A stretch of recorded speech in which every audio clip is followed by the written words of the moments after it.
stick to procedure or do what you think is right, then what do you think you ought to do? Stick to procedure is right. In other words, let's use the example of going before coming to retreat. What is the procedure the night before you come to retreat for the ones who are coming? Who understands this? I know. We go down at what time? 7 o'clock. And is there any exception at all to that?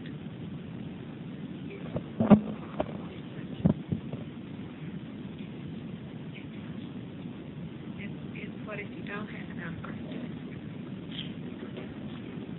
Is there any exception to that? No exception at all?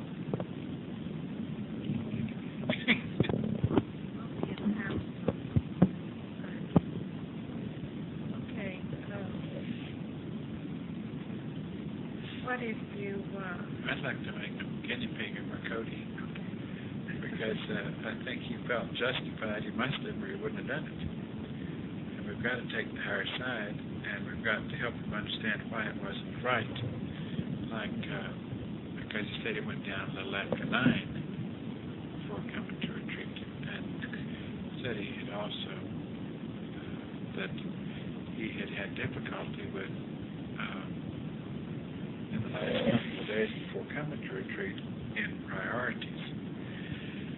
And in other words, he felt like I suppose he's talking about the link's task of trying to tend to Askar combined with the regular in-craft tasks that you had created for you more than you can handle, right?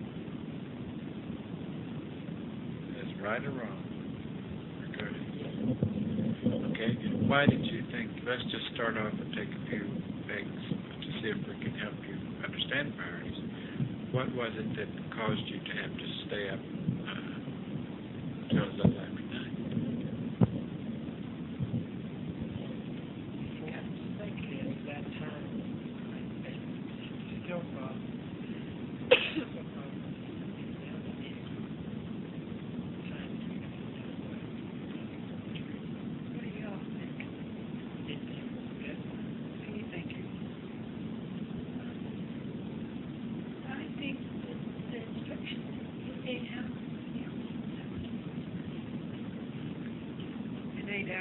Stay down at what time?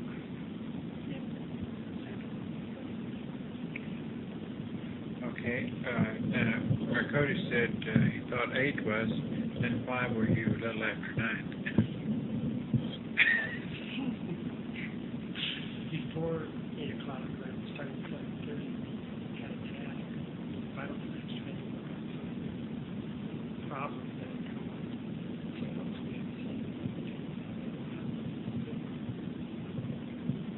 And Mercoti had to be in on that? We can't find it. What happens when Mercoti's had retreated and those notes come down from Alex Sosin still? They don't get tended to because Mercoti's not there? Okay, this is the point we're trying to make, and we're just using this as an example because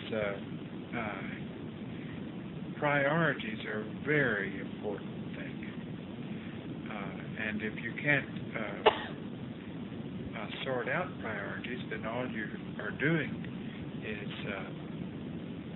in other words, Mercoti in this instance proved to himself, and we're hoping he's going to learn a lesson by this, he proved to himself that he doesn't know priorities right as far as timing is concerned, because he got to retreat very exhausted, and like when I saw him come up the top of the stairs, I wondered if we could take another one, but I'm exaggerating, but he was much too tired, and I think that he gets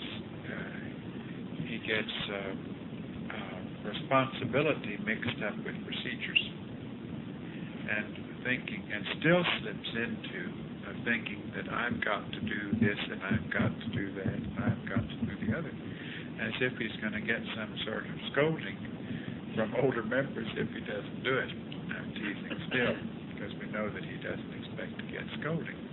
But something is out of place. Something is wrong. And I suspect that what it is that he still likes to be in on things. So it's a form of not being able to stand for anything to happen without knowing about it. Now, if he's at retreat, he can handle it because he's not there. And he's not alone. There are others whose curiosity, because it's a type of curiosity. It's a type of whatever goes on, I want to know about. And a certain amount of that, if handled in the right way, is healthy. A wrong amount of that, if handled in the wrong way, which this obviously is, because it's interfering with other procedures, like getting down on time. And he felt like there were things that he and Marcodi needed to handle. It's obvious that they didn't need to handle them any more than they needed to handle them when Marcodi are at retreat. And I think another thing that happened is like on handling SCAR, if I understood it right, there were, did you all do some running around to get familiar with body shops? Okay. Did Lagodi give you that instruction? Okay, because Lynx didn't give you that instruction. And this is just another way that your vehicle cons you into exhausting itself. Thinking that it's in the name of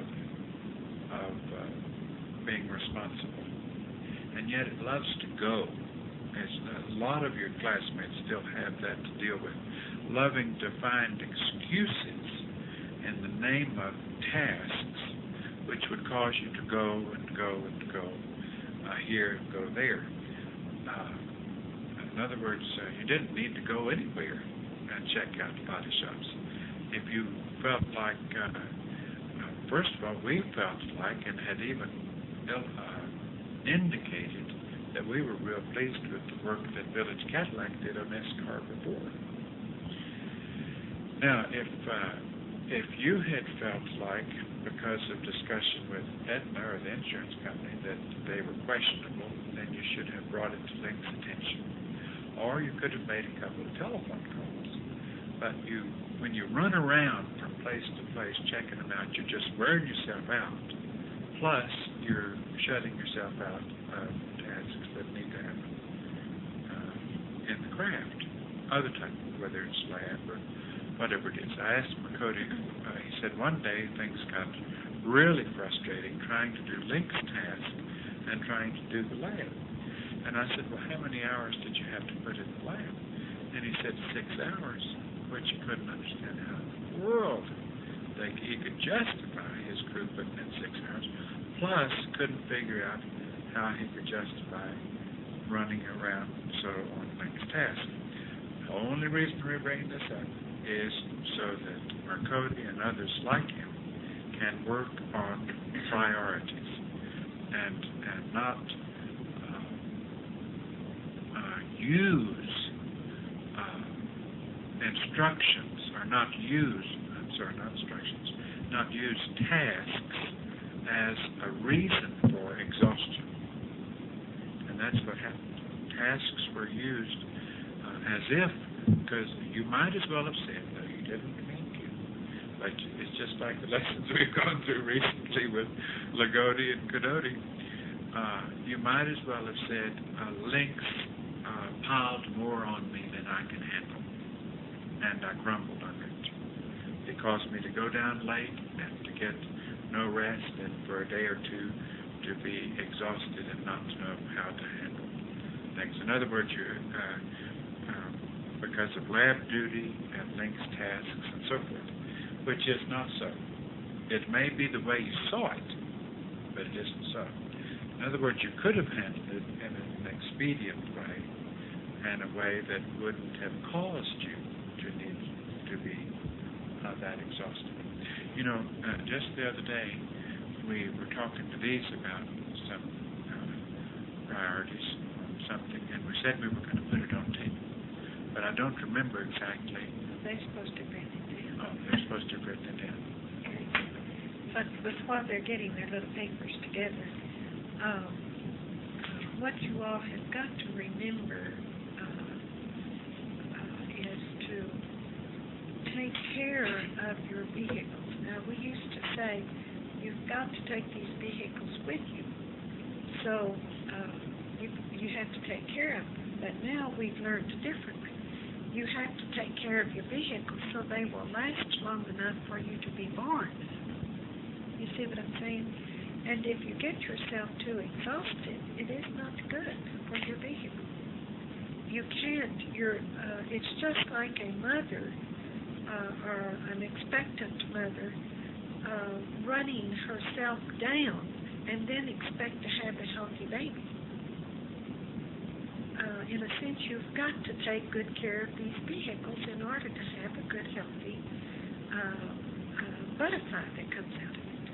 Christus has to be in okay shape. You can't abuse your body. We were right in that way. Now, but the most important thing is that you have a strong desire to stick to procedure. Now, in my mind, SCAR had priority over lab duty because we need SCAR very, very badly. SCAR is one of our number one cars, and I felt like it should have been taken care of immediately upon entering Emerald after it got back to Yes, Emerald. but I don't think that you meant that meant running all over town to get No, I didn't. body No. shots. Doe specified where he thought was good, and the Dotson place was mentioned. Nothing else was mentioned about shopping around. We didn't have to get an appraisal. The appraisal had already been done. But it's true, we did have to wait. We did have to go to the insurance company, and you had to wait for the packet. But in my mind, we had a check in our hand for the amount of the damage, and that car could have gone on over to Village Cadillac or Dotson and been the parts ordered immediately. And somebody could have stepped in for Mercodi and Parcodi in their lab duty. We do not, and Doe agrees, I don't feel like you can do a links task and do your other task at the same time. To do 6 hours of lab duty plus have time to take the car over and get it taken care of can only delay the links task. That's true, and I'm with you 100%. But let me finish saying what I was going to say, okay? But if you can do your lab work and do a links task without delaying the links task, then you can do it. And you don't want to expand your links task to be larger than it needs to be. Let's use our Lodi as an example. He wouldn't go to the bank at the time that he's due to go on lab duty. If the bank is open during the time when he is not on lab duty, then it would not be right for him to miss his lab duty and go to the bank. You see what I mean? Unless he had an appointment and he had to be there at a certain time. But you've got to learn priorities. Let's use Q-Car as an example, going back this last time pulling the trailer. One of the first things that this vehicle learned when it was in the world, when it first began to drive, was if the car had a leaky hose, or if the Radiator was heating up. You wouldn't drive it. You'd put off on the side of the road and walk either to a service station, or if one was close by, you just slowly coast into it. But you would not test that car by driving it. Now, going back this last time, the heater hose ruptured, if I understand it correctly, on Q-Car. Is that correct? Yes. Now, they were about 1.5 miles or 2 miles, is that that right? Outside of the town, when they noticed what happened, it just, how'd you know it ruptured? Well, the steam was coming out. Okay, steam was coming out, so you knew it was rupturing. Even though Wasn't the... another car also with you? Yes. That's correct. Okay, now, you knew that steam was coming out, but the hot sign wasn't on, right? That's right. Okay, now, steam coming out to me means serious business. Yeah, I would trust that the hot sign wasn't working. I would think the light was burned out, Yeah. is what I think. Because we've had, on X-Car, we've had it heated up really bad, so badly that the transmission was slipping on it, and the light didn't even come on of it being hot. So we never rely upon lights, but steam coming out, you can bank on it being pretty hot. You know, something's wrong. Okay. Now, what if now the first thought you have is, should we go back to the closest town? That's the only thought you should have had. Or can we stay Or- here while the other car Right. quickly goes to the closest town and gets what we need? The right thing to do, get out and examine the car, check it out, and leave that car on the side of the road if you have another car with you. If you're by yourself, then you have no choice either to hitchhike into town, or the best thing to do is, if you feel like it could go into town, then drive it into town. But you would not go 20 miles to the next town. Can you see the reason there? Because you can damage that engine. I know that, and I know nothing about the mechanics. And here we have the chief, one of the vital signs people, two of them, who thought that they could go 20 miles into the next town. Is that correct? The report we had said that Alex Odie You and I. and Mercody felt like it would be right to move ahead to the next town.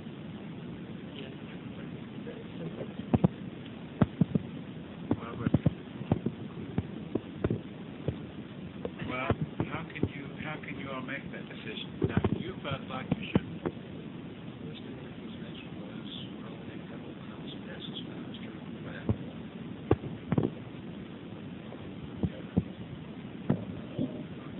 What about you all? What about Dan Odie, Liv Odie, Chet Odie, Code Odie? You all just left it up to them?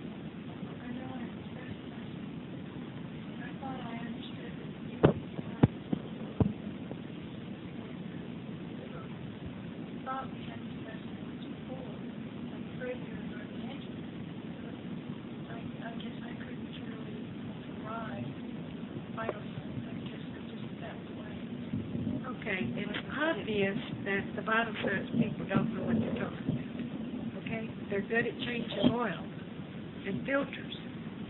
But when it comes to really serious business, they don't know enough about cars. And I can't buy that check, Odie. You can override vital signs people. If you think you have had a lesson like this, I'm not saying override them, but it's time. That's the time you speak up and stand your ground. All of you. You're It's working just as like a somebody who's knocking a tent down next to you, tearing it to shreds. Would you say, well, that's not my place, it's their tent, I wouldn't enter into helping them save that tent? Now, the funny thing is, Lynx did not know until today, that that car drove some 20 miles after signs of it heating up. Now, one person told us about it, exactly. Only one person told us about it. The 20 miles is, because I thought that would mean that we driven like 4 miles or But the thing of it is, you kept going towards the next town instead of going back to the closest one, or parking on Well, the wait a side minute, of the let's road. get our facts right, because according to Lagodi, we could go back 2 miles, or we could go forward 20. We had just come through Stratford, just about 2 or 3 miles outside Stratford, when the light went. I mean, when the meter went, but that's my recollection. I looked it up on the map, and the two towns are 22 miles apart. But I mean, practice in Stratford. There's no way we were 20 miles. I mean, well, yes, but we had driven together another 10, 12, 13 miles before we finally stopped, and then you all went in another 4 or 5 miles into town. With the hose broke. In other words, you After the drove hose broke. with the car some miles, and then another car, I guess, went in, right? Yes, after we stopped. See, we didn't know any of this. We get such teeny pieces of facts, and it's like we jumped on vital signs in Amarillo for changing the oil before it was time to change the oil. But had we known that that car had driven miles with a heated-up engine, we would have probably recommended the oil change ourselves. But we didn't But they know didn't tell that. us. We didn't know any of this. They told us the hose had broken, and the car had heated up, and they had to wait for it to cool. Now, that's what they told us. First of all, I don't know why you drove the Ford another inch after it was steaming, since you had a second car. I don't even know where a thought would come, and why that second car wouldn't go to the nearest town, whether it was back or forward, it didn't make a bit of difference. Because you're trusting that that light is saving you from that engine.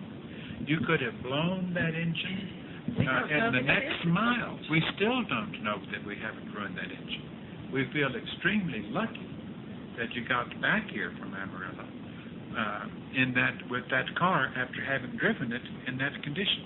Now, this is what T started out saying. We feel like that we think you all know not to drive a car once it is steaming up, if you have any choice. Now, I could understand if you're between Las Vegas and Los Angeles in the middle of the night and there's no traffic, and you think you can inch to some place on some wide open stretch, and you've got a deadline to meet, that you might try to drive a car in a condition like that. I couldn't figure out what you did. I thought, well, maybe you stopped every little while and reloaded the radiator. But then I thought, well, wasn't S-Car with? Why would they do such a thing? When water in his car, so that they couldn't have. Why didn't you go get a water hose? how do you know they didn't have one back 2 months when you didn't go back 2 months?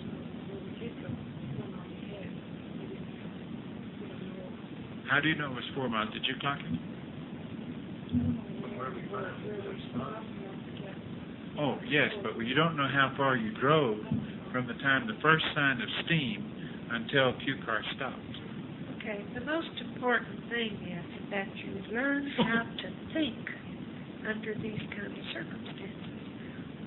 If anything's going to happen that can teach you lessons, it's going to happen to you under different circumstances. And it isn't so that you all can have difficulty. It's in order for you all to show how you can think. And if you can get your mind into your vehicle enough to control the brain. Because we had talked to you all about making your brains work, right?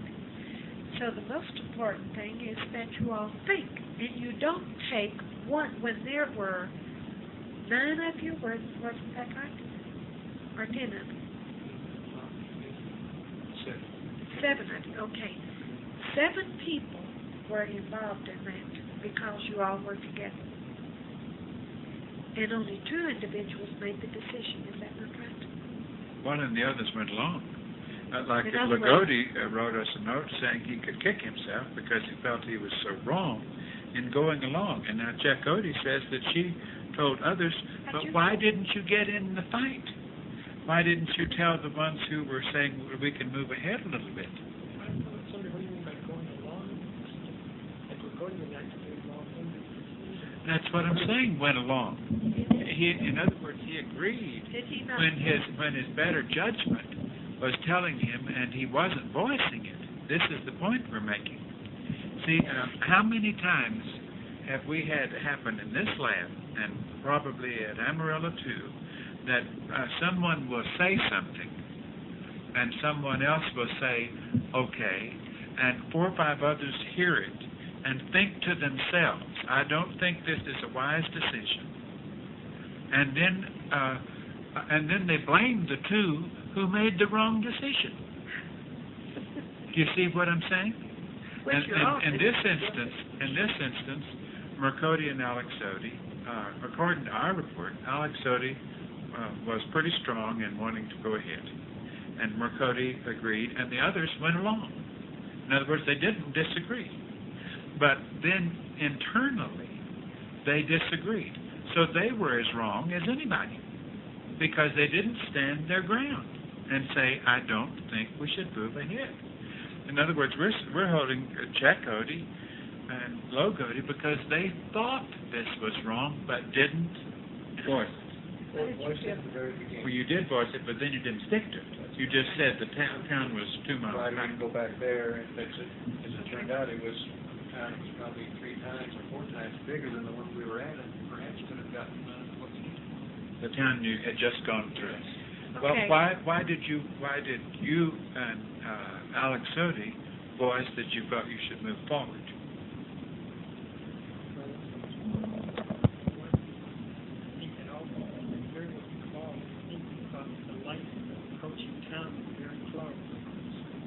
He said, it's just up here where I was doing, get a hose and get some water in the car first. What, the That approach relate- to town was close? Yeah. Water, and closer, and then we could just make it instead of returning back. Did you not have a map? Yes. Okay, why didn't you look at the map? See, you've got to learn to think in more detail. We've seen towns 15 or 20 miles away that we thought were just around the next corner. It turned out the because lights night the lights. lights of the town. You can't go by the lights of the town. You have to look at your map. Now, we gave you our road atlas, so you had a road atlas. All you had to do was pull it out. Somebody should have said, let's check it out. What was the town that we just left? Okay. Now, we're not holding anybody guilty and anybody Oh, I am. innocent. They're all Codote's guilty, Shot it down. Livoti's guilty. They're all guilty because they didn't exert the effort to make the right decision. Now, the reason we're talking about it is because we want you to learn how to exercise that brain with your mind that you are growing. You think you have been. You think you have been, but the test that you all are going to be presented with is going to require more effort on your part. And you can't just allow one individual or two individuals to make decisions. I would rethink it. I would And be- if you didn't make decisions, then why are you being so lethargic as to just sit back and have somebody else make a decision? And if the thought occurs to you that maybe you should do thus and so, but what seems to be happening isn't that, then why don't you stand up and get your 2 cents out? And why doesn't somebody else in the car say, wait a minute, let's turn the light on and look at the atlas? First of all, the most right thing would have been to stop that car right there, wherever it was. The second most right thing to do would be get the map out and try to estimate how far it was from the town you just left and how far it might be to the approaching town, and you would have figured out right then that you were closer to the one you just left than to the one you were heading for. And so you would have left Q car right there, and somebody would have taken S car back and hunted for it. Now, all of this, every single one of you were capable of figuring that out. Every single one of you, had you exerted the effort to. But other things got in the way, either because some seemed to be taking care of it and you became lethargic, or just because some were taking the lead. I don't know. I really can't justify it, and you shouldn't justify it. if one or two individuals is taking the lead on any kind of thing, then they are influencing you. Now remember that. That's right. They are influencing you because nobody turns out to be a leader in your class. Nobody has the wagon master role in your class, right? We thought we had taught you all that. So therefore, an individual who would say, well, I think it's okay to go on ahead. The town by the lights in the road here, it doesn't look like the town's very far. Let's go on down the road. And then another individual might say, well, I don't know. Steam coming out of an engine means an overheated car, or something is bad. We better not do it. To me, there are two things that you should never do with a car. One is run it without any oil in it, and running it without any water in it. They can damage the car. I don't know exactly what kind of damage it can do, but I know it can ruin the engine. And I think all of you know that. And therefore, when steam is coming out of a car, you should stop immediately and pull over to the side. And if the light hasn't come on, then just assume that light is burned out. Because steam coming out of the car means only one thing, that it's hot. And logically, if you think about it in a logical way, it has to be hot. Pulling a trailer, plus 3 individuals in the car, 3 or 4, however many there were, and going up and down the hills that it has gone through. So it has to be hot. Can I make let's look at this another way. This crew at the retreat, the lab crew, well, not the lab crew, the crew, because everybody in the lab, they're all crew. But a couple times something would happen wrong in an experiment in the lab, and we would say, what happened to the so-and-so? And somebody on the crew would say, well, that was Chakotay and Lagotti's task. And we said, now, wait a minute. Each member of the crew is responsible for every single item in that experiment coming out right. And just because you're the ones boiling the potatoes to make mashed potatoes doesn't mean that everyone else in the lab isn't responsible to see that the potatoes go on at the right time, that they come out at the right time, that they get whipped, and so forth. Everyone is responsible. Now, to me and to T, if there were 7 people in transit from the retreat to Amarillo, there were 7 on the crew. There were 7 on the crew. And they all flubbed the experiment because they didn't make the right choices. Now, they can turn and blame and say, well, Alexotti and Marcotti said so-and-so. That's just like saying, well, Anzodi and Lebota were making the rolls, and they messed up, but I didn't see the rolls. It wasn't my part of the experiment. And we've said you're all responsible for everything in the lab. And in our eyes, just because they have, Marcotti and Alexotti have a little title that Marcotti doesn't even have it anymore, called vital signs, that doesn't mean you hand that over to them any more than you can say the roles being bad were the responsibility of certain 2 people. And in other words, you should make this an example of everything that you do, everything that our class does. If it involves 2 people, 5 people, 7 people, 30 people, you're all responsible for it. You can't just wear blinders and say, well, I'm not in on that. I'm not in on that. That's somebody else's task. Or those in the back seat where somebody else handles it. You see what we're saying? And this is the reason we wanted to make a lesson of this, because there were 7 people in transit there, 7 responsible for wrong decisions. And you've got to take, all of you have to take more responsibility. You've got to bring your next level mind in enough to realize what would have been a more reasonable decision to come to. You could have easily come to it. And like T said, if somebody influences you, who's wrong? The ones who influence you? They're in the wrong, but you're equally as in the wrong because you let them. It means you didn't even exert enough effort to find the right answer. How many times do you have inside a hidden right answer that just doesn't surface because you're letting somebody else take the lead? And then you wish later that you had trusted that feeling that you had inside that was a right answer, but it didn't happen because somebody else was taking the lead. Okay, we maybe enough on that lesson. Did you want to stop and finish their lessons in the morning? I mean, only if it's quick. Let's go ahead. Better. Okay. What is it? What was it they were going to cover? Huh? I thought there was one major lesson. What was it? Well, it's an old lesson of trusting your own mind and your own memory over your teacher's mind.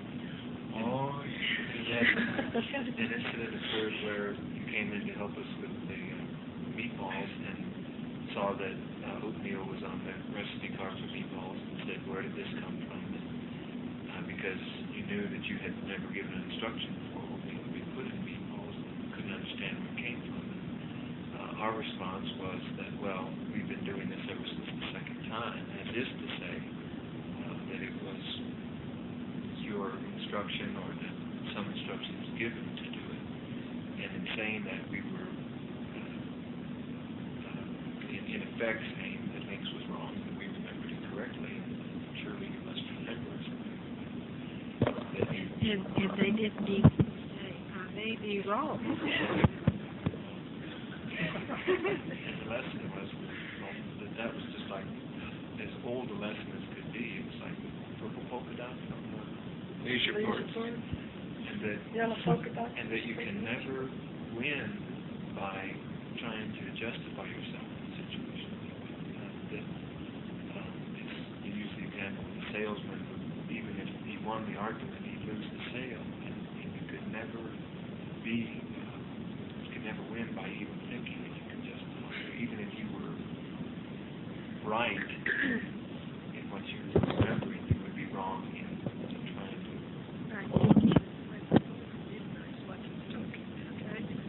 In other words, you never want to win an argument with an older member.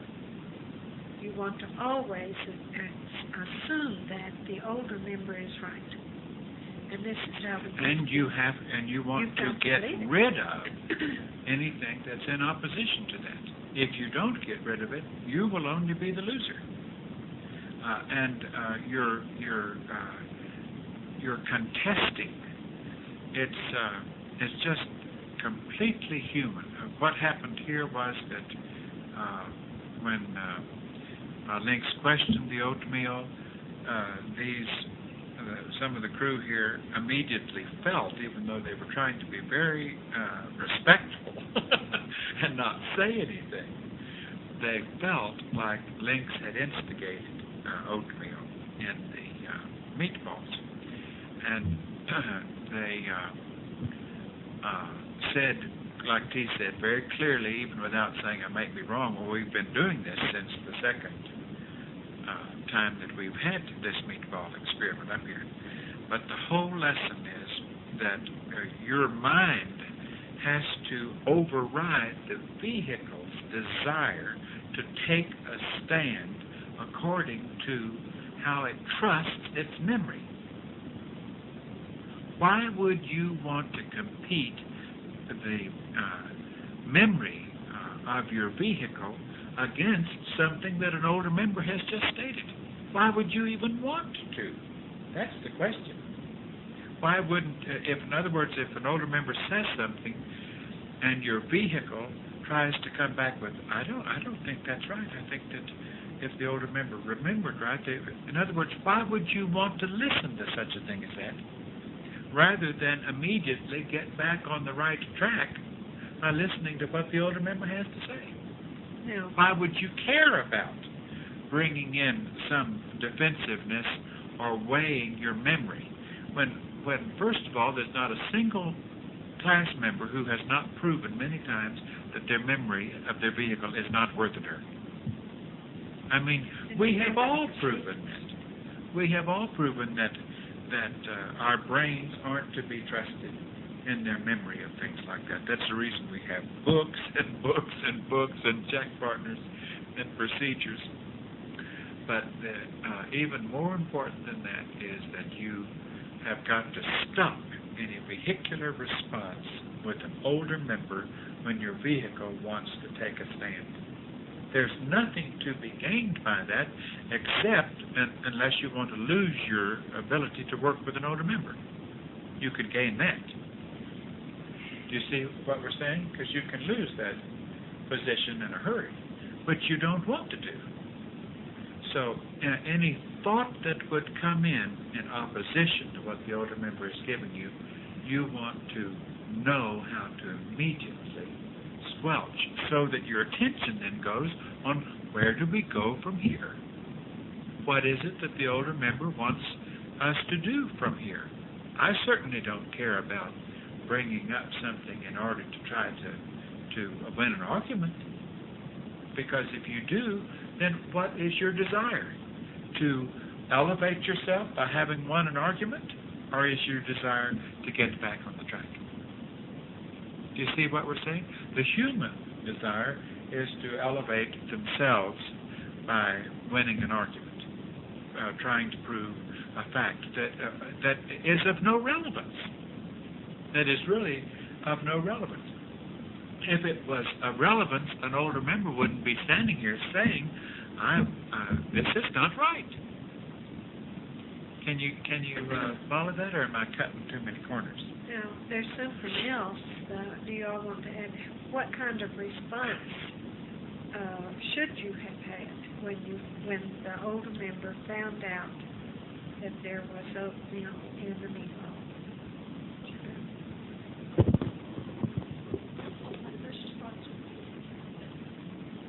How could I have any response?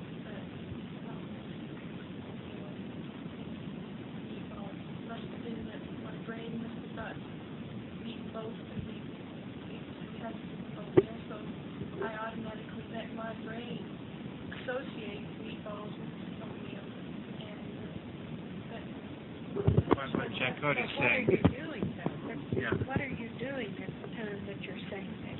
well, I'm taking the blame. Right, you're taking the blame yourself. You're not blaming the older member, which you all want to add to that about blaming yourself. In other words, can you all talk a little bit about that?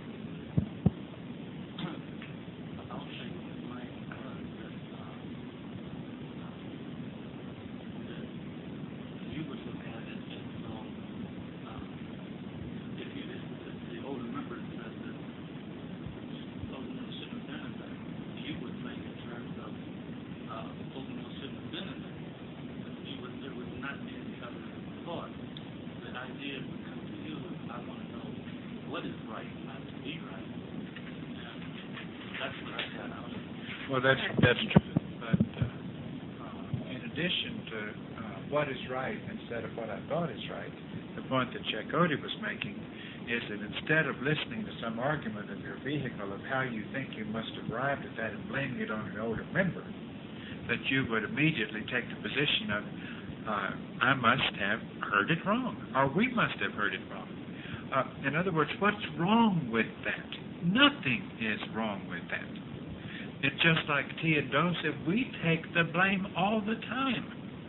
Anytime that you're slow to grow in a certain area, or it appears, we think, what in the world are we doing wrong that we can't get through to Glenody? Why is it that that for some reason, and Glenody, we don't mean anything, just mention a name. He happens to be sitting in front of us. But it's like we say, we've approached this problem with this individual 40 different ways, and how have we failed because the individual is still slow to get that problem licked. And that's the way an older member approaches anything. That's the way any member of the next level approaches anything. If something is wrong with this, then I am wrong in this. How can I get right in this? If we get any information, or when we get some information from the next level, and we present it to you, and later we find out that it wasn't completely right, we do not blame the individuals who are giving us the information. We blame ourselves because of the inability to receive the information correctly. This is a good point. Would we waste time saying, but you told us so-and-so? when we know what the problem was, that we got it wrong. And so we And tried don't to we correct. come back to you constantly and readjust and change a little bit what we have gotten because we received it a little bit garbled, or it needed a little improvement or a little updating? This happens all the time to us. And yet we don't feel like we need to cower or come in with our tail between our legs and say, something terrible. It's just we know that we can get things garbled. Therefore, shouldn't you know that you can get things garbled and immediately accept it that way and want just only to get on course rather than waste some time blaming how it is that you might have gotten something garbled or who was the fault? It's a very important lesson. Sure. Well, I wrote a note about the fact that my loop came off my talisman and my chain. And in the loop and in the note, I didn't make any reference to the fact that I had lost it. Well, by not saying that I had lost it, in a sense, blames my teachers for giving me a poor object that wouldn't function properly. Let me interrupt you. You didn't say how it came apart. You did say you had lost it, but you said my chain. You said my object, my chain came apart. Right. As if the chain was capable, which is in a sense is to imply that Lynx gave you such a lousy piece of object that it came apart on its own without your doing anything. And when the facts were finally known, and when Lagodi finally faced up, he realized that he had caught the thing a time or two on his turtleneck or something, but had caused it to loosen itself and become in a condition. We warned you when we gave you those objects that they were not made of steel and they had not been welded together. I don't know that we used those words, I'm teasing. But we did warn you that they were fragile. And it really bothered us temporarily that a number of individuals within 24 hours had broken them, and several others within 48 hours had broken them. And that to us was almost like saying, Lynx, you really gave us something lousy. And because to us, if those things meant something to you, then part of that meaning something to you would be in the care and handling of them, getting them off, getting them on when you're showering or with your clothing and so forth, so that you wouldn't have to be constantly repairing them. But the point that Lagodi made was he was slow to realize that he had not stated that he was to blame for the object to come in that way. Another thing along the same line, we got a note the other day from supply plant. No, we got a note from the lab crew here. T said, I'm going to work with you all on such and such an experiment in the lab. What was it, the meatball experiment? Meatball experiment. On Thursday, or when was it, Wednesday? On Wednesday? I'll work with you all on Wednesday. So on Tuesday night, Lynx gets a note saying, maybe you all should know, these aren't the exact words, just paraphrasing, but we usually get to that task around 8:30 in the morning in order that it can be on at 9:30 in the morning, and then we said we called and said Check Odie unfortunately picked up the caller, and she said I tried to figure out how to word it so it wouldn't be a reminder. And we said there's not a way in the world you could word a note like that so that it wouldn't be a reminder, because that's what the note was a reminder. It was like telling Lynx, if you want to be on our schedule, then you better get into the lab by 8:30. Now, what would have been a correct way to handle this, Kadoti? We don't find any notes. We learned that when Lynx Now, Links knows that wait a minute, let me interrupt you, okay? I don't like that, we learned. In other words, let's say it in a way that doesn't sound like, it doesn't sound right. I mean, in other words, it could be taken as, we learned, you know, which, I know you're joking. It could be taken, well, you cracked the whip sufficiently that we finally got the point, You know, you know. which, we know where you're coming from, but, sometimes we don't want you to think in that way. We hope you learned, but you haven't proven it to me yet, okay? So don't make a statement until you know for sure you've learned it. First of all, let's make the point for the sake of those who are listening to this tape, that T told the lab, and they knew that T had told them, that she would be in on Wednesday to work with them on the meatball experiment. I'm going to cut this short instead of asking them. And Believe it or not, we know you have to have it on by about 9:30. Yes. We're a little. Okay, but let's say that Lynx doesn't show up on time. What would they do? First of all, they don't write a note to Lynx reminding them that when that experiment is taking Or any place. older member. Or, yes, any older member. Now, let's say that 8:30 arrives and they haven't, and Lynx hasn't come in, and what would they do? Esther?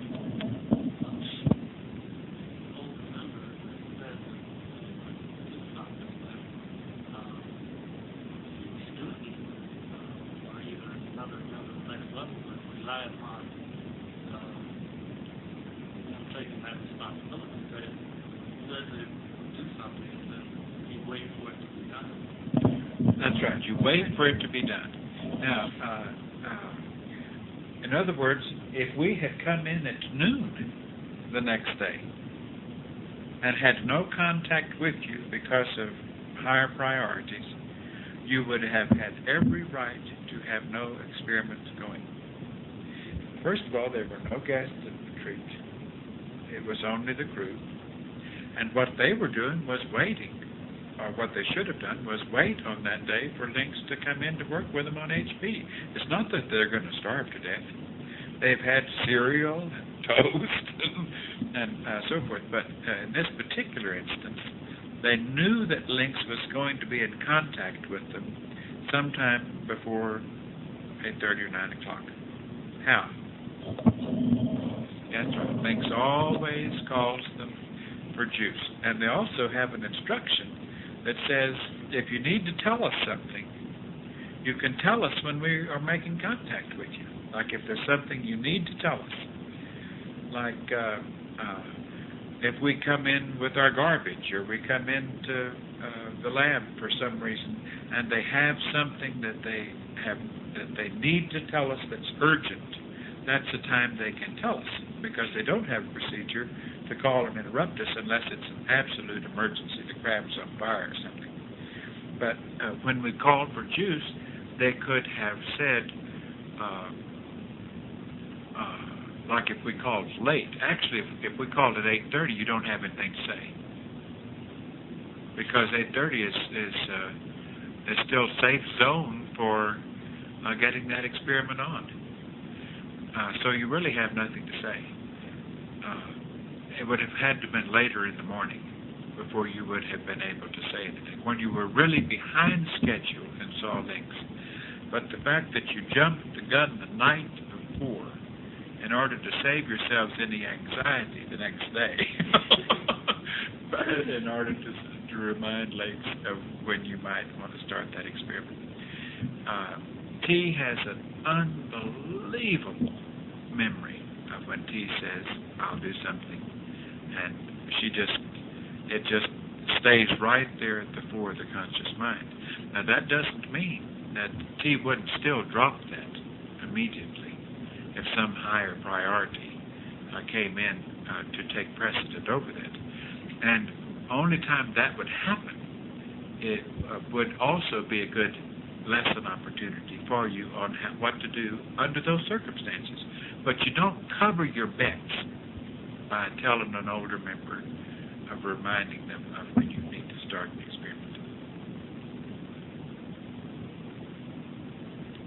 Now, there's one thing that Lagodi brought up that I don't know if we covered it well enough, but that was in regards to the necklace and the note that he wrote by saying that it fell apart without his doing anything about it or causing it to happen. In a sense, we automatically feel like or think that the necklace that we gave you wasn't very good. Now, let's use the example also that, let's say that if we see you, let's use Mercodi again as an example, okay? If he does so much where he abuses his body, we really don't blame Mercodi. We blame ourselves. Now, can you understand that? The reason for that is, the reason we blame ourselves is, are we putting too much responsibility on Mercodi? Are they, when we hear you all say, some of you say there isn't... Or have we not taught him the priorities of how to do those things without abusing his body? In other words, it's a reflection on us when something like that happens. When you are unhappy, Now, wait a minute. This is our point of view, that it is a reflection of us. His point of view should be, I must be doing these things wrong. Right. Or I would not be in a position where I would be challenged with abusing my body. We don't want him blaming us. But this is how we feel. This is how older members feel. If we see you unhappy in the craft, if you are displeased with the way things are, the procedure has been set up in the lab, and you feel like you could do better if you were given the opportunity, it's a reflection upon us and the next level and the ones who gave us the instructions to set it up in that way. And therefore, we feel like we question the procedures that have been given to us to give to you, which causes it automatically go to the ones who gave it to us, and they in turn check with the others on up the line. And in other words, you're not dealing with two teachers only. You're dealing with a whole chain of people who are spotty. You all are in a spotlight. Look at it that way. And everybody cares about you in the next level. Everybody doesn't know directly about what you are doing. However, they know that you are here. And they stay away from you just like we stay away from their task. In other words, if we look outside proceedings, all of a sudden everything stops. They don't let us see anything. And then as soon as we close our eyes and look away, then everything starts up again. But it's just like they've got to stay away from us, because as soon as we see something moving, we want it to come on down and pick us up. We think it's related to us, and we feel bad if it isn't. But the thing of it is, the ones who are involved with you are trying to figure out what we can do to get, or what they can do in order to get this task completed. Because this, I feel like, and I don't know if Doe feels like it, but I feel like it's an experiment. In other words, when Jesus was here, his disciples went through the martyrdom thing, and that was probably the experiment there, but that took so long to do all that. Like, it took years before they completed it. So I think the next level tried to figure out another method, another system of sending two individuals to stay with you and prod you and make you do everything you were supposed to do as close as they could. So in a sense, this everyone, there are many people involved in our concerned for you and trying to get the right lessons to you, and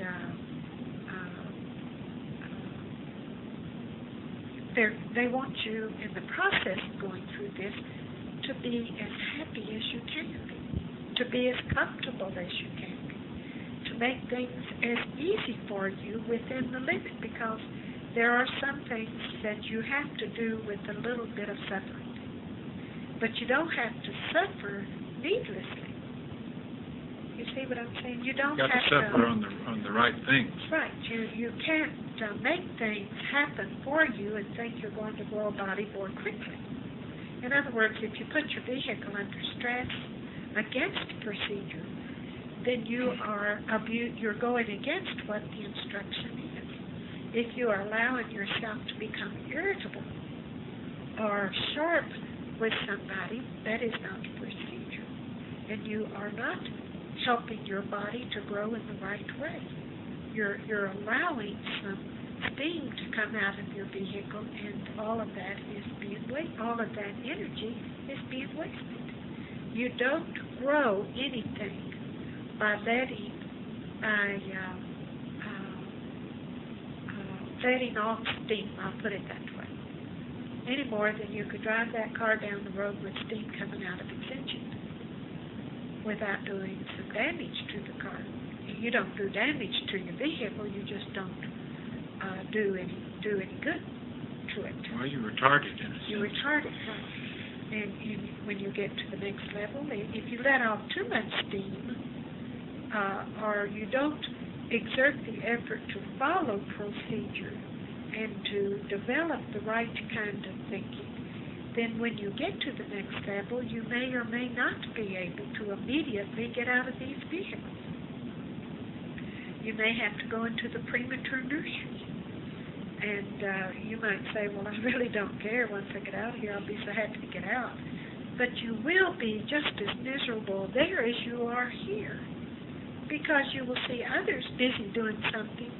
And if you had done exactly what they had done, you would be able to do those things also. And they will be ahead of you. This is why we... That's something you don't want. This is why we have said to you lately that we want you all to check yourselves to see if you are too comfortable, to see if you are lethargic, to see if you are depending upon your teacher still to do the prodding, or are you prodding yourself? That's another thing. And we want you prodding yourself.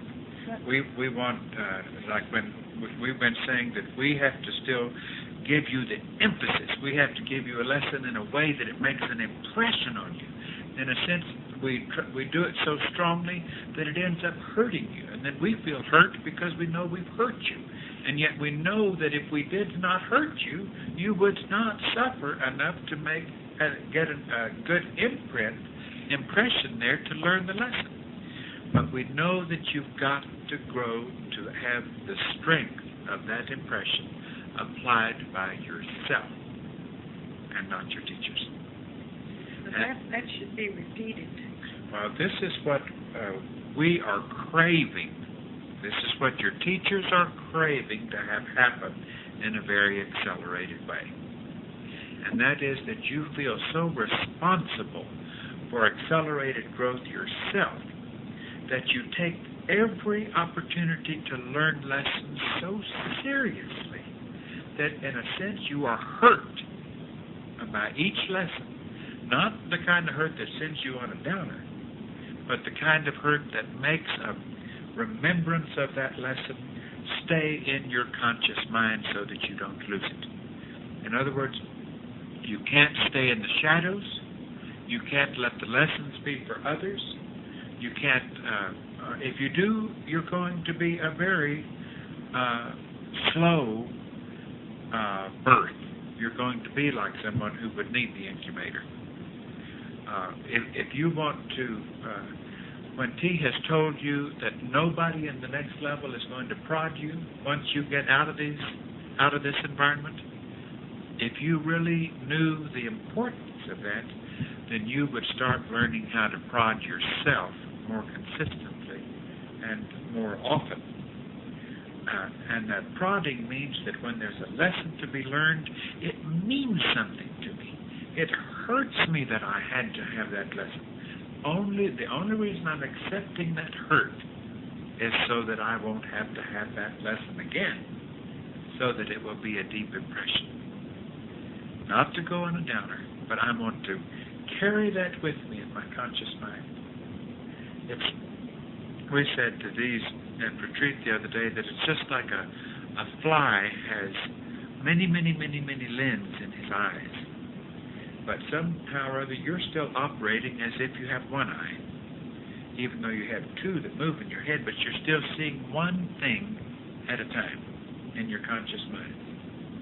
And we wish that you, just like you've all seen pictures of how the eye of a fly sees many, many, many objects at once. He sees even the same object many, many, many, many times at once. We say that you can carry in your conscious mind all of these lessons that you have learned, so that you don't have to try to go and dig them out of your memory bank. In other words, if you have a lesson, and that lesson you tried very hard in, and let's say you failed, and when you failed, you wanted to get that lesson right, and it really hurt you that you had tried so hard to do that lesson right, and yet it was wrong.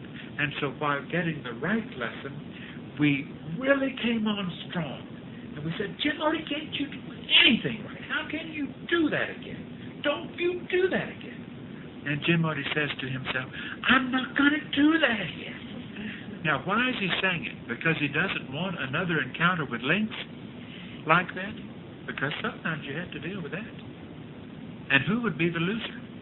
He would be the loser if he wants to avoid such severe encounters with older members. He should want them. But what he wants is to have as close a relationship as he can with older members, and not need for them to come on strong. So who's going to do the coming on strong to avoid it? Jim Odie's got to learn to be the one that comes on strong when he needs a lesson. Each of you need, like right this moment, we're standing here and saying to you with strong voice and with gestures and with inflection in our tone to try to get a point through to you. Because we know that if we do, it might make a better impression than if we sat here in a monotone and said to you very gently, this and that and this and that. But the time has got to come, because the thoughts of older members, when you leave this environment, are not going to come with a bang to drive home a lesson. The thoughts, when they're teaching you something, are going to come very gentle and very simply and soft-spoken. And if you don't have the habit of making strong imprints out of those soft-toned lessons, then you will be the loser. Well, think of it in this term. How can you think exclamation points or underlining words? Or volume. Or volume. You can't think it, and you're not going to have any jabberboxes in the next level. Chances are it'll be strictly mental. And I don't know if it'll be prior to you all getting out of your vehicles, but I do know that once you do get out of them, I feel very certain that communication will not be verbal. But then again, it might be where we will be, and I'm talking out of remembrance of that. But even still, at some time you may be encountered with mental communication, and you should realize that whatever comes out, or whatever thought that comes out, it is helpful to you. Otherwise, it wouldn't come out of anybody's mind. Can you understand it? And so, therefore, you've got to be always listening with an alert mind trying to understand what someone is saying to you. Just like we do to you. We say, unless you are drawing from us, we cannot communicate with you. And how many times have we been in meetings with you all where we felt nothing and we said, you've got to wake up. You've got to have a stronger desire to know what we're saying. And then you all would sit up and get this look in your eye like you're really listening when it's all just trying sometimes. But at least you're trying. And you can't ever take for granted any communication from older members. And the only way you can get in the habit of doing that, doing it the right way, is with your classmates and with your teachers. Practice it. Don't let this message that we give you tonight go down the drain. Take it, study it, memorize it, know that it is in your computer. Put it into practice every time every opportunity that you have. But don't get up and leave this room and then forget about it. Because this is what you do with some of the lessons we give you. And you can't do that. You can't learn. None of you can absorb everything that we say to you as easily as you think you can. If you did, you wouldn't be breaking procedures. Even then, you wouldn't have as many slippages that you have. And none of you are as alert as you're capable of being alert. Not one of you are as alert as you're capable of being alert. And we gave the illustration yesterday, I think it was, to the crew up here. We said maybe, or I said, and I hope T thought it was an okay example, I said, maybe if we could just get you drunk, just get you real good and drunk, and then give you a task to do while you're at the height of that drunkenness, a task of life or death that required absolute gut effort on your part to do that task perfectly. A task of life or death while you're in that drunken state that would require total sobriety of you. Because then you would remember the effort that it took to do that task that well under the conditions that you were doing them under. Now, if you can imagine how it would feel when you were in a drunken stupor, having to do a task that required total sobriety. Can you imagine how that would feel? All right, then transfer that to the condition that you're in right now when you think you're sober. And realize that you're drunk. That everyone, because relatively speaking, the degree of awareness that you're capable of compared to the degree of awareness that you operate in, you are drunk. And we want you all sober. Can you take that as a proper lesson?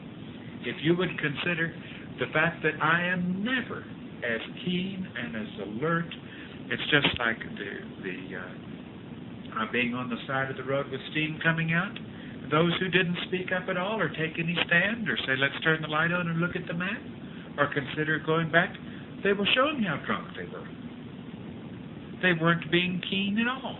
They weren't exerting an effort to be responsible for that circumstance. Now, don't forget, you all want to end this class, don't you? The only way you can end this class is to not need your teachers in this capacity. That doesn't mean you won't need older members. You'll always need older members.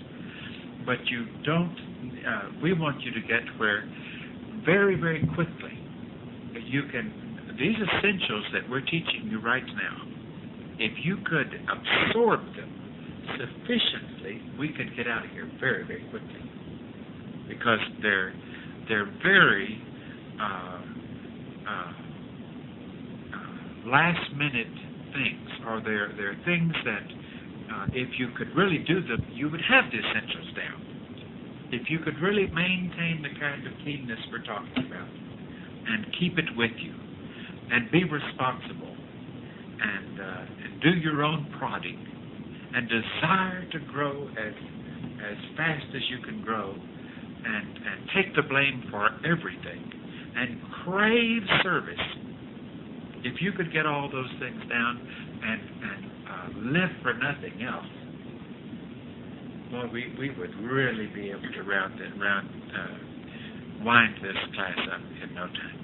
I'll tell you all something, and I'll talk pretty straight to you right now, straighter than I've ever talked to you, I think. And I wouldn't have one of you on a job with me if I had to go to another garden and have you work on my crew. I wouldn't allow one of you to be on my crew. Now that kind of hurts, doesn't it? And I'll tell you why. Because I couldn't trust you to be mentally alert. Now the only reason I'm saying that is because of the fact that you have not proven to me that you are mentally alert. Let's take E.T. for instance. The crew he was with, if I were him, I'd never go on another trip with them again. Because they went off and left him. And they certainly And could they have didn't have figured to go out. off and No, leave. they didn't. That was. You see what I'm saying? And they could have lost him. But they did come back later for him. But poor little E.G. had to go through a lot of worry and concern. Now, That was their fault. I mean, that was his fault, maybe for getting a little too far from the craft, but it was their fault also for seeing that he didn't stay close enough. Whatever it was, we were so disappointed at that, at just that premise of the fact that he could be left, because we know that that no crew would do such a fool thing as that. Now, I don't want you to suffer from what I said, because I didn't mean that to hurt your feelings. I said it because I wanted you to realize that you all need work in this direction. And it has been proven to me that you all are not, you all are at the stage in your development where your brain isn't working as well as it could be. Your mind has to get in there and make that brain work. And the only way you can do that is by every moment of the day making that brain work. And that is, you have written down, you wrote a letter to Lynx, which was transmitted to the chief, promising the chief that you were going to do such and such a thing. And it, sooner got the words written down on the note, and the note sent to Lynx that you were, your word was proven that it wasn't worth anything because you started having slippages. And it's been how many months since we've done that? A couple of months? And you're still having slippages in that direction, which means that you are not reliable when it comes to your word. Now, what are you going to do about it? You're going to take what Lynx said and go on the downer? Or are you going to take it as a lesson with more determination behind your words and say, I'm going to prove to T, and I'm going to show her that I can do good, and I want to be able to go on a task with Lynx someday. So therefore, I'm going to prove that my word means something. I'm going to prove that I can follow procedure. I'm going to prove that my word that I gave to the chief is 100% right. And I'm just going to show to you and do it. And that's the determination that we need. Some of the greatest lessons that you have received from the next level were given to us at times when we had very little energy to receive it. And we could have very easily said, I'm too tired. I don't want to do any work right now. I think I'll just take a nap or fall asleep in meditation or something, and turned off the next level. Where would you all have been if we had done that? But in our weakest moments, we have known that if a lesson is coming in, we're going to work even when we cannot hardly hold our heads above the water, if you can understand me. A member of the next level is never tired. The vehicle may get tired because you have to drag it around, and it's such a nuisance at times. But your mind can work 24 hours a day if it has to. We don't want it to. We know you have to make the vehicle rest at times. But when you are awake, you should be awake. And you should be aware of what you have promised the chief. And you have made a promise to him. And promises to him means that you keep those promises. It doesn't mean that you write them down and then forget about them. And every opportunity that you have to keep that promise, you fail. Means to him that your word means nothing. And it is continuing to be that way, according to the slippages that goes. Now, the reason I'm telling you this is because we want you to take this lesson, and we want you to be so determined to want to be on our crew when we get to the next level, that you will follow the procedures to the letter.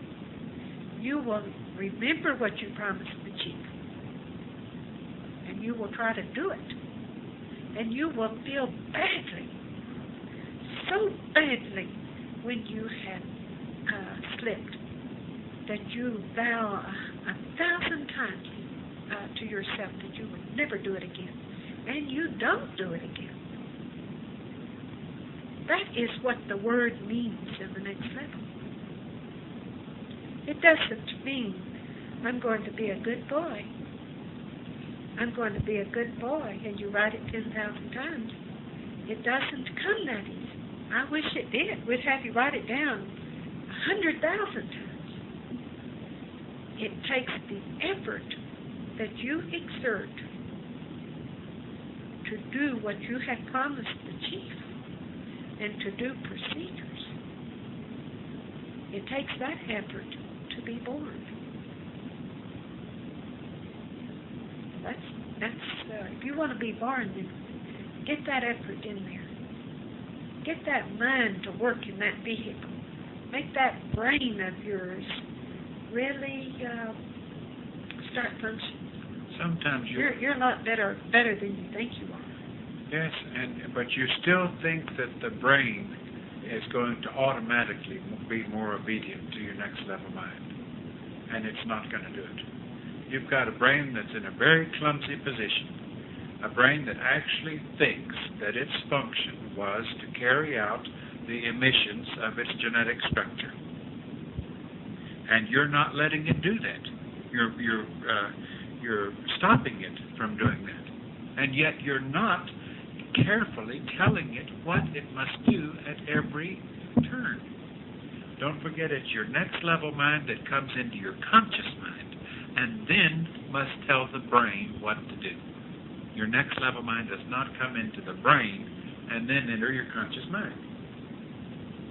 It comes into your conscious mind, and more times than not is contrary to what your brain and your genetic structure would reason to be so. It is contrary, and since it is, you have to exert the conscious effort to take that next level mind constantly and make impressions upon that brain and upon that vehicle. It doesn't happen just because you want to do it, or you can't do it in general. You can't say, I want to be a perfect member of the next level. I want to be a perfect... Now, brain, And vehicle, you're going to cooperate, and you're going to be a perfect member of the next level. It short circuits right there. Doesn't even know what you're talking about. Doesn't even know what it is. It's the specifics.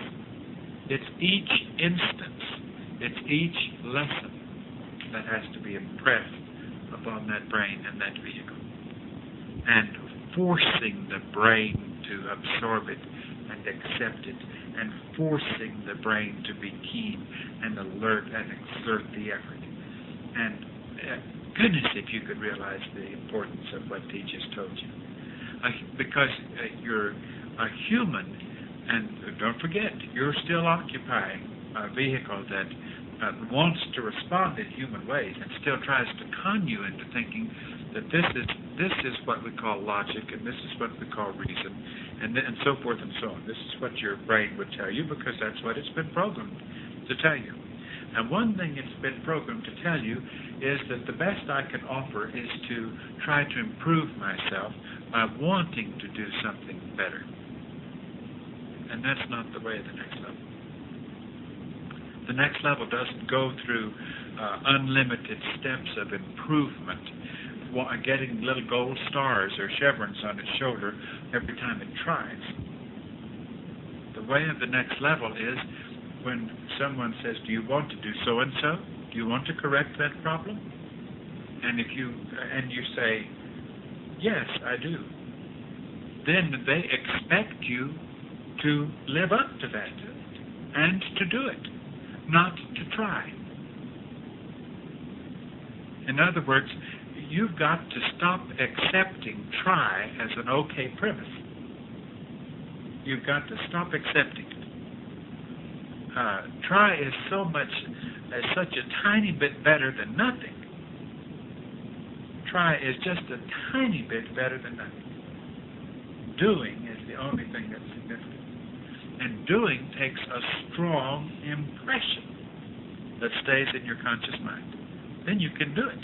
You can count on doing that particular thing right the next time if you had a strong impression and you hold on to it in your conscious mind. I don't want to talk anymore because I don't want to take away from the importance of what T has challenged you with. If anything, all I wanted to do was try to drive it home a little better. You've got to want to live up to what you had promised the chief. You cannot forget it. And you promised the chief many things, probably have added many things to your promises that we have not even read. And you should renew your promises tonight and try and make a vow to yourself right now that you're going to do a better job than what you have since you first made that promise. Now, don't accept a pace of improvement. That's an awful thing. That's a dreadful thing, to accept a pace of improvement. Do you know what I mean by a pace of improvement? That's a deadly thing. We constantly have to ward off discouragement or letting ourselves go on downers because we feel individually that we aren't growing fast enough, that we aren't pleasing our help in exactly the right way that we should. I don't know how to express it, but it's just like we say to you, because we say to you, you must, when you say this, then you must do it. And what we're questioning is, are we doing it? Are we doing for you what we can do? Are we trying? Because we don't want to try. We want to do it. And we want to do it at the fastest pace that can be done. And we hope that we're somewhere close to that. And we can't stand it if we're not. Well, I will say this, that if you all would learn how learn how to keep your promises that you made to the chief, stay within procedures, then you will automatically be in a position where you could be accepted by any older member in the next level on a task or as a crew member without any question at all. Can you follow that?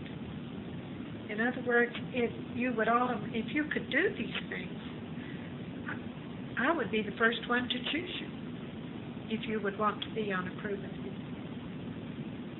But not knowing how to do these things, no one would accept you as a crew member until you do learn it.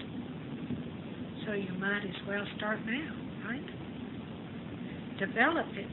Get it. Realize the importance of your promises. Don't say, I had a good memory. I have a lousy memory compared to the chief. He knows every promise that you made. You think they say Santa Claus knows everything? Well, the chief knows more than Santa Claus. And he when you make a promise to him, he doesn't think anything else other than you're going to do it. But he does wonder when. You know what I'm saying?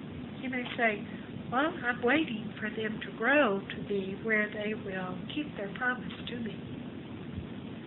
And maybe tomorrow they'll keep it. He doesn't ever doubt that you will not grow to keep it. He just wonders when. So you all can let him know when. Maybe give it to him as a Christmas present. You have a week.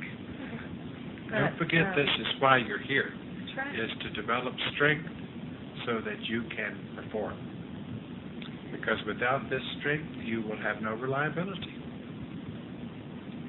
The chief knows that you will do it. So just remember that. But he doesn't know when you do it, when you will do it. Write that down so you won't forget it. It's up to you when you're going to do it. Hopefully it'll be right this moment when you hear this tape. He won't forget you. He won't forget it, okay? Okay, we've got to do it.